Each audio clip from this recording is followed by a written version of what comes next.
కాబట్టి ఈ రోజు నుండి మనము ఎన్నో విషయాలు తెలుసుకునే జ్ఞానాన్ని దేవుణ్ణి అడుగుదాం. అలాగే మొదటిగా ఈ వారం ఏంటండి? క్రిస్మస్ అంటే క్రీస్తుకి ఆరాధన. ఆయన ఆరాధించాలి, మనస్ఫూర్తిగా మనం ఆరాధించాలి. ఆయన మన నుండి కోరుకునేది ఏమీ కోరుకోడు. ఆయన మన దగ్గర నుండి మనస్ఫూర్తిగా ఆయన ఆరాధించాలి, మనస్ఫూర్తిగా ఆయన్ని వేడుకోవాలి. నీకేమి కావాలో అది మనస్ఫూర్తిగా ఆయన అడుగు, ఆయన ఇస్తాడు. క్రిస్మస్ అంటే లేకపోతే అది భోజనాలు, లేకపోతే ఇది డ్యాన్సులు, అది ఇది కాదు. క్రిస్మస్ అంటే క్రీస్తుని ఆరాధించడం, ఆ పేరులోనే మీనింగ్ ఉంది. కాబట్టి ఈ రోజు నుండి నువ్వు మనస్ఫూర్తిగా యేసయ్యని ఆరాధించాలి. ఆయనకి ఏమీ అవసరం లేదు, నువ్వు ఆరాధించి ఆయన సన్నిధికి వచ్చి నువ్వు ఆరాధించి, అయ్యా నేను నిన్ను ఆరాధిస్తాను, నా జీవితాంతం నిన్ను ఆరాధిస్తానయ్యా, ఏమి ఉన్నా లేకుండా నిన్నే ఆరాధిస్తానయ్యా.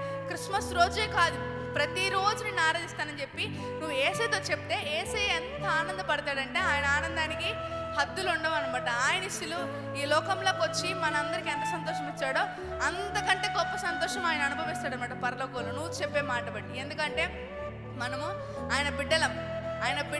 ఆయనకు ఒక మాట చెప్పి, అయ్యా నేను ఇలా ఉంటాను.